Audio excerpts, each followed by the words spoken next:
Welcome to the online class students. आज हम पढ़ने वाले हैं क्लास 8 का जो हमारा चैप्टर है the best Christmas present in the world. और देखते हैं हम किसने लिखा है। ये लिखा है माइकल मोरपर्गो ने। इसका पार्ट 5 हम आज शुरू करने वाले हैं। स्टूडेंट्स, अभी तक हमने देखा था कि ये जो चैप्टर है, ये स्टोरी है, ये कहाँ सेट है? ब्रिडपोर्ट में सेट है। और ये हम देखते हैं कि जो हमारे ऑथर ने उन्होंने इसे कहाँ से शुरू किया। तो हम देखते हैं ये कहाँ सेट है। ये स्टोरी सेट है एक जंक यानी कि एक कबाड़ की शॉप में, जंक शॉप में सेट है। वहां पर पे क्या देखते हैं, ऑथर देखते हैं एक ओक ट्री का जो टेबल है उनको वो चाहिए था काफी टाइम से। तो उन्हें कहाँ मिलता है? वो जो कबाड़ की दुकान है वहां पे मिलता है। और वो वहां से क्यों लेना चाहते हैं? क्योंकि बाहर ये जो है बहुत ही काफी महंगा मिलता है, यानी एक्सपेंसिव या कॉस्टली बोल सकते हैं। तो हमने देखा वो जो टेबल है वो उसका डिस्क्रिप्शन बता रहे हैं हमको। वो बताते हैं कि वो जो ऊपर से टेबल है, मतलब उसका जो टॉप है वो थोड़ा सा खराब है। उसका जो वीनर है यानी कि जो प्लास्टिक की परत है वो टूट गई है। और जिसका एक पैर है वो भी काफी बुरी तरह से ठीक करके रखा गया है। तो हम देखते हैं उस पे किस टाइप के मार्क्स थे। टेबल के जो कैरेक्टरिस्टिक्स है हम उसके बारे में बात करते हैं। हमने देखा था जो टेबल है उस पे बहुत सारे वाटर डैमेज और फायर डैमेज के निशान है। अब हम देखेंगे ये जो टेबल है ये बहुत ही इंपॉर्टेंट पार्ट प्ले करता है पूरी स्टोरी में। क्योंकि इसका लास्ट में हम ये एक्सप्लेन करेंगे कि ये कैसे टेबल इंपॉर्टेंस रखता है। अभी के लिए ये देखेंगे हम कि इस टेबल के ऊपर क्या क्या कैरेक्टरिस्टिक्स थे। हम देखते हैं ऑथर के जो लास्ट ड्रॉवर है वो स्टक होता है इस टेबल में। जब वो उसको निकालने की कोशिश करते हैं तब वो पाते हैं कि उसमें एक सीक्रेट ड्रॉवर भी है, जिसमें क्या मिला है उन्हें? एक स्मॉल टिन बॉक्स मिला है। अब स्मॉल टिन बॉक्स के अंदर हमने देखा था कि उनको एक ऊपर एक कुछ चिपका हुआ पेपर है सेलो टेप से, उस पर लिखा है कि ये जो है लेटर ये किसका है? जिम मैकफर्सन का, मिस्टर जिम का ये लास्ट लेटर है। ठीक है, और हमने इसके आगे एक डेट देखी थी, लिखी हुई थी। अब हम इसके आगे खोल करके देखते हैं तो उसमें लिखा हुआ होता है कि to be buried with me, मतलब मैं जब मरूं इसको मेरे साथ दफना देना, ऐसे करके उसमें लिखा है। तो नेक्स्ट हम देखते हैं कि ये स्टोरी हुआ क्या था। स्टोरी में उस लेटर में क्या था? उस लेटर में लिखा था जिम मैकफर्सन जो है उन्होंने अपनी जो बिलवेड है, जो उनकी पत्नी है, उससे लेटर लिखा था। उनको वो कोनी भी बुलाते हैं, मिसेस मैकफर्सन को वो कोनी करके भी बुलाते हैं। वो बताते हैं उनके साथ क्या अच्छी घटना हुई थी। उनकी अच्छी घटना के बारे में हम जानते हैं कि जो वो कैप्टन थे यूएस के आर्मी के और जो दूसरे कैप्टन थे हैंस वुल्फ जर्मन आर्मी के, उन्होंने क्रिसमस कैसे साथ में मनाया इसके बारे में हमने देखा था कि कैसे साथ में मनाया। उन्होंने क्या किया था, जो उनका रम राशन था और जो सॉसेजेस थे वो उन्होंने क्या किए थे, शेयर किए थे क्रिसमस मॉर्निंग पे। साथ में हमने देखा था कि उन्होंने फुटबॉल मैच भी खेला था, जिसमें कौन जीता था? जिसमें जीते थे जर्मन, यानी कि जो 2:1 है उसका रेशियो था गोल का। 2 किसके हुए थे? जर्मन के, और 1 किसका हुआ था? यूएस का। तो ऐसे करके हमने देखा था जो हैंस वुल्फ है उनकी आर्मी जीत गई थी। हमने ये भी देखा था कि खाकी वस्त्र, खाकी गणवेश है वो किसने पहनी थी? जो खाकी कलर की यूनिफॉर्म है वो पहनी थी यूएस आर्मी ने। और जो ग्रे कोट थे, ग्रे कोट जिनको हम बोलते हैं, वो किसने पहने थे? वो पहने थे जर्मन आर्मी में। फिर हमने देखा ये मैच और ये जश्न मनाते हुए इसके बाद ये अलग होके चले जाते हैं। इसके आगे हमने देखा था स्टूडेंट्स कि वो जब रात हो जाती है तब वो जब अपने अपने बंकरों में होते हैं, वो दूसरी तरफ ये दूसरी तरफ, नो मैन्स लैंड इस जगह को बोला गया है क्योंकि वहां पे कोई भी इंसान व्यक्ति नहीं है, इतनी ठंड पड़ रही है वहां। और हमने टाइम देखा था ये क्रिसमस का टाइम है। इसके बाद हमने ये चीज देखी थी कि रात को वो क्या करते हैं, जो जर्मन आर्मी है वो कौन सा कैरल गाने लगती है। हमने देखा था कि साइलेंट नाइट का जो कैरल है वो गाने लगते हैं बहुत ही प्यारी आवाज में, जैसा कि हमने जो डिस्क्रिप्शन सुना है। उसके बाद हमने देखा था कि यूएस आर्मी भी इनको वापस से कोई कैरल गा करके भेजती है, कुछ ऐसे सुनाती है। तो ये काफी देर कैरल एक्सचेंज करते हैं, उसके बाद ये काफी देर चुप हो जाते हैं। इसके बाद हम देखते हैं, नेक्स्ट हम शुरू करेंगे जो हमारा 8th पैसेज है उससे। अब हमने देखा था कि वो जो उसे लेटर मिला था वो रात भर उसे पढ़ रहे थे ऑथर, और वो क्या करते हैं, उसे उस व्यक्ति तक जिसे लिखा गया, जिसके लिए लिखा गया था, जो थी हमारी मिसेस मैकफर्सन, यानी कि जो कौनी थी जिसके लिए लिखा था, उसे देने का सोचते हैं। तो वो क्या करते हैं, वो उसके घर की ओर निकलते हैं, जहां पर पे उन्हें पता चलता है कि उनका जो घर है हैज बीन बर्न डाउन, यानी कि वो जल चुका है। किस वजह से? इधर रीजन पूरा प्रॉपरली श्योर नहीं है, लेकिन हमें उनके पड़ोसी बताते हैं मिसेस मैकफर्सन के कि मिसेस मैकफर्सन को कैंडल्स का बहुत शौक था और वो इलेक्ट्रिसिटी यूज नहीं करती थी क्योंकि उनको वो एक्सपेंसिव लगती थी। तो हम देखते हैं यहाँ पर पे मिसेस मैकफर्सन का घर कैसे जला था। एक बस अंदाजा लगाया गया है कि उनको जो शौक था कैंडल्स का उससे जल गया था, लेकिन वो बच के निकल गई थी। इससे पहले हमने ये भी देखा था कि उनकी उम्र क्या थी, उनकी उम्र थी 101 ईयर्स की।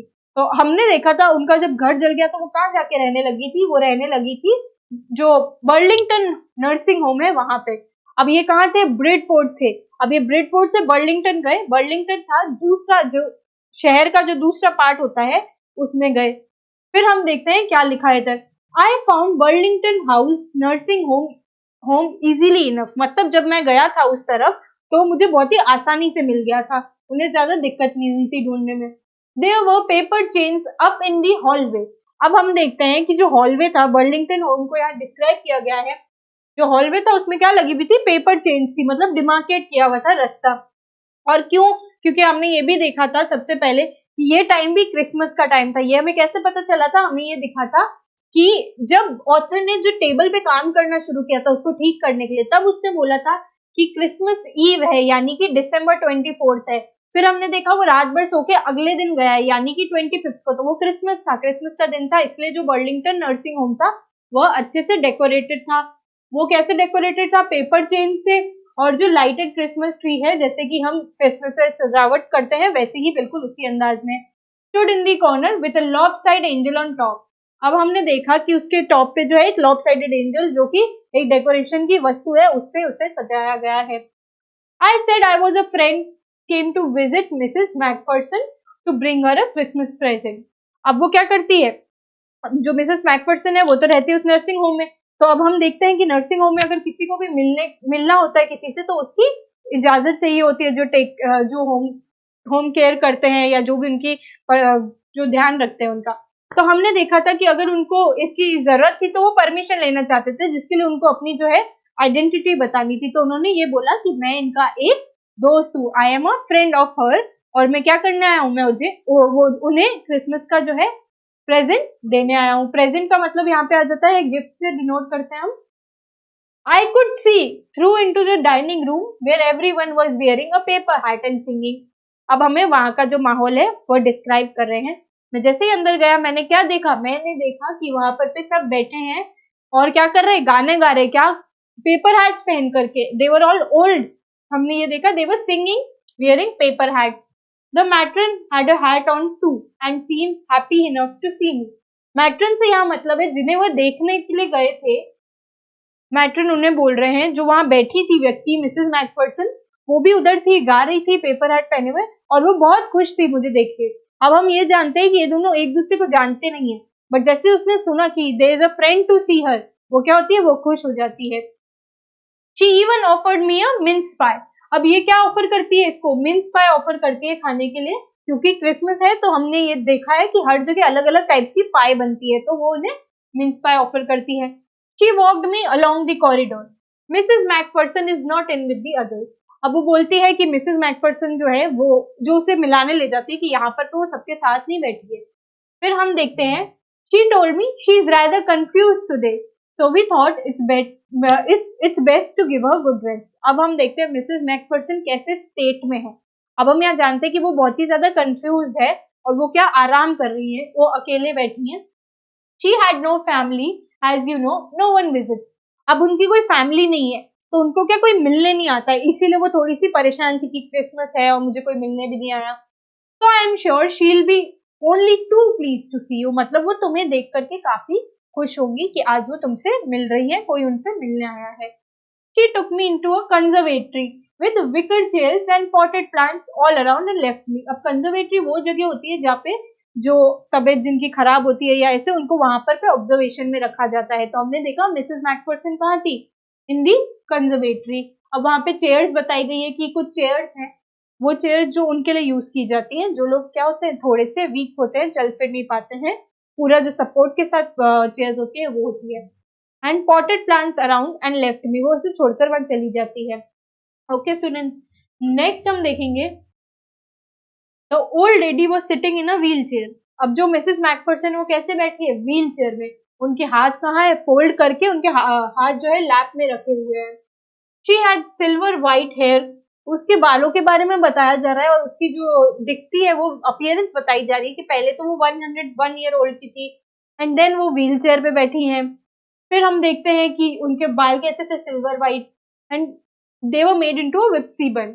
Now we see she was gazing out at the garden. अब वो क्या कर रही थी, वो रेस्ट तो कर ही रही थी लेकिन साथ ही साथ अपने शांति से गार्डन में बाहर देखती थी, सबको ऑब्जर्व कर रही थी, जिसपे इनको जो हमारे ऑथर है वो बोलते हैं हेलो। तब वो क्या करती है, पीछे मुड़ के देखती है और बहुत ही ऐसी नजरों से देखती है जैसे उन्होंने उसको पहचाना ही नहीं।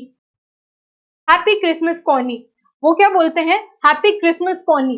तो अब यहाँ पे ये लाइन क्या बहुत ही ज्यादा इंपॉर्टेंस रखते हैं, क्योंकि हमने देखा था कॉनी उन्हें कौन बुलाते हैं, कॉनी उन्हें सिर्फ उनके हस्बैंड बुलाते हैं, हैप्पी क्रिसमस कॉनी। तो अब हम देखते हैं ये क्या कंफ्यूजन क्रिएट होगा कॉनी वर्ड से। और अब हम देखेंगे दो चीजों से इस पूरी स्टोरी में बहुत ही ज्यादा कंफ्यूजन क्रिएट होगा।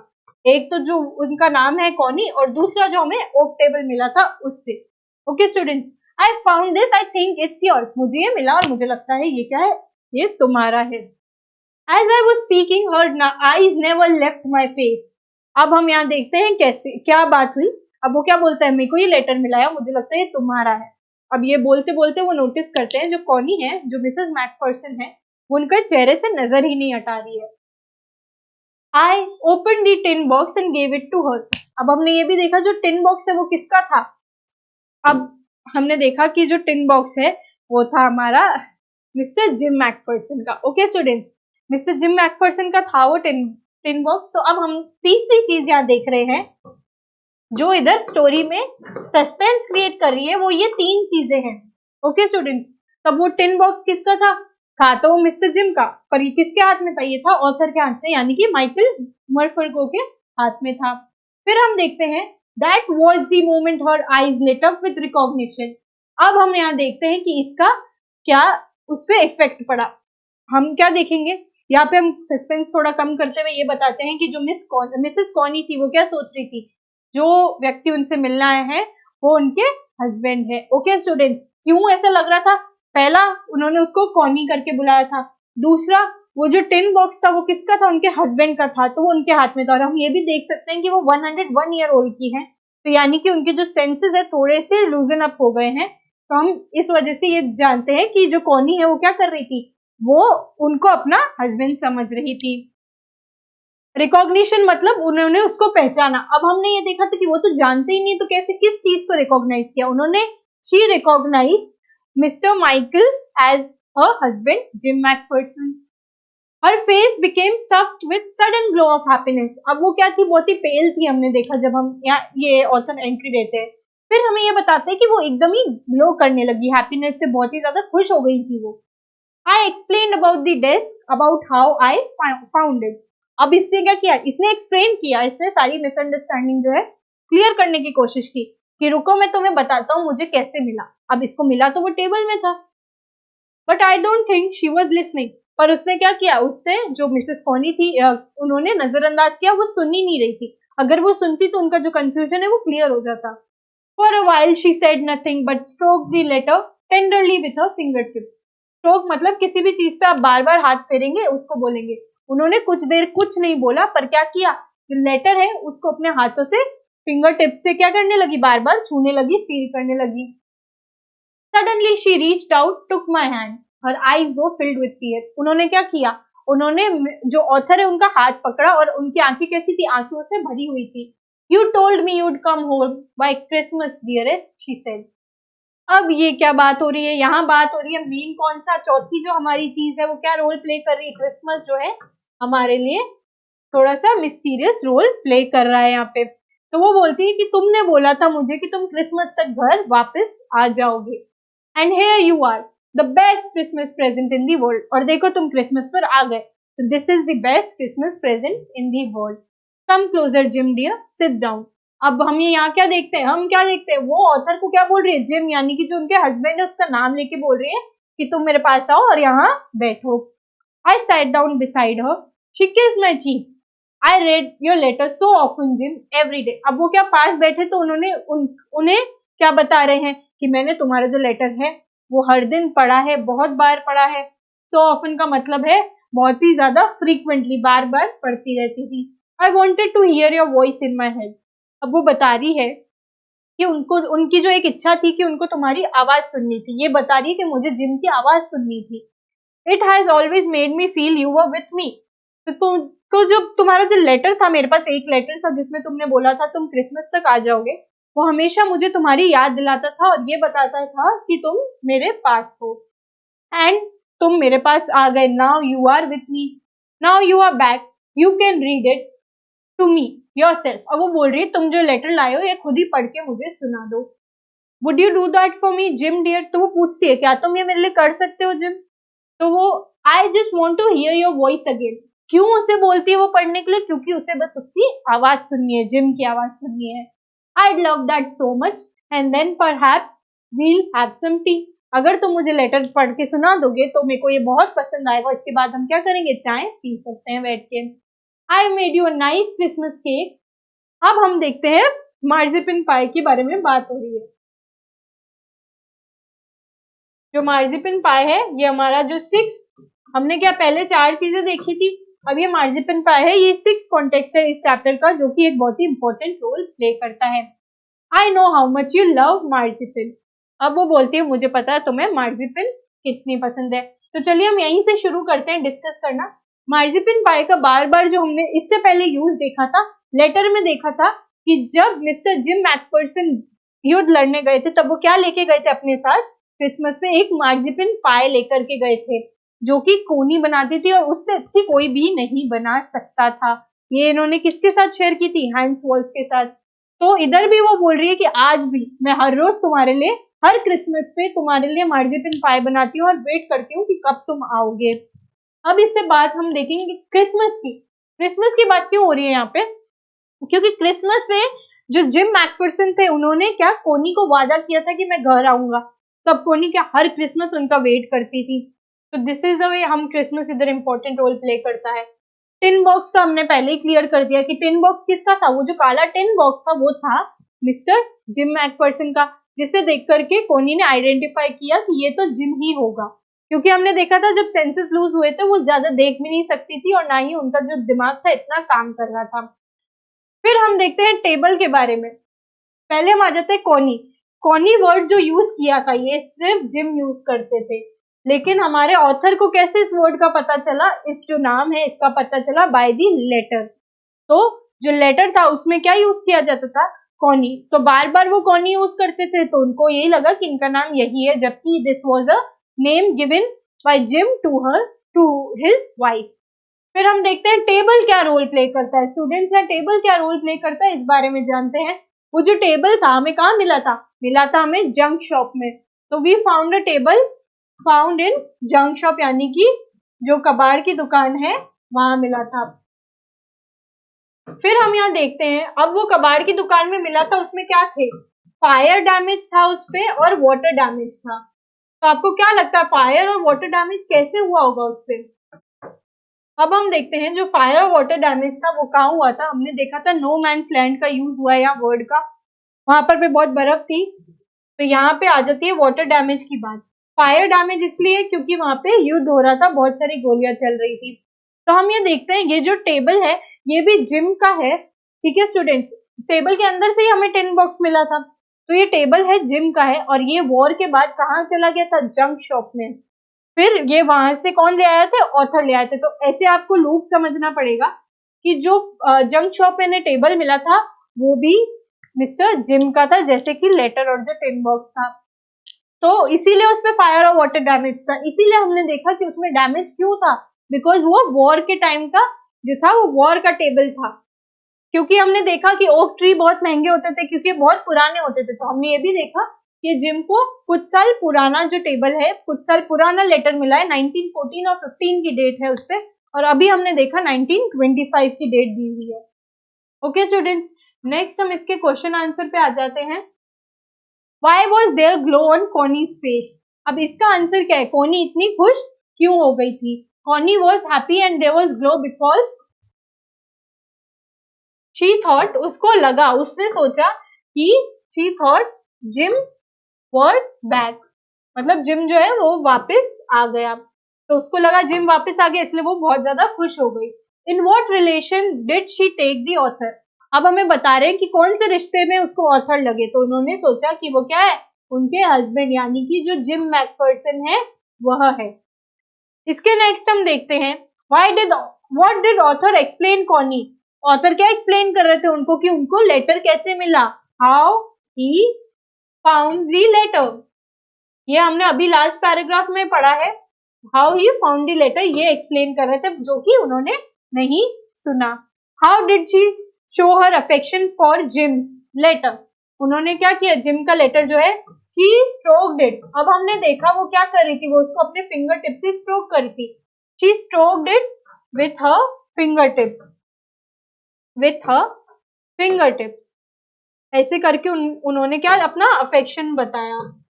नेक्स्ट हम देखते हैं हु डिड कोनी Macpherson think her visitor was, हमने इसका आंसर यहीं पे सॉल्व कर दिया है, इन वाले आंसर्स को आपको अपनी नोटबुक्स में करना है।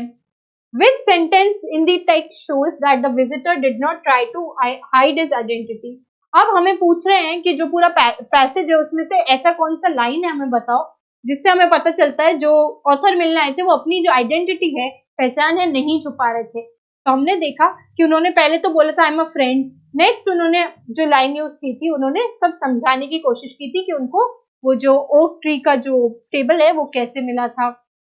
ओके स्टूडेंट्स, नेक्स्ट हम देख लेते हैं why do you think the desk has been sold and when, desk कुछ सालों बाद सोल्ड किया गया था because it was not in a good condition.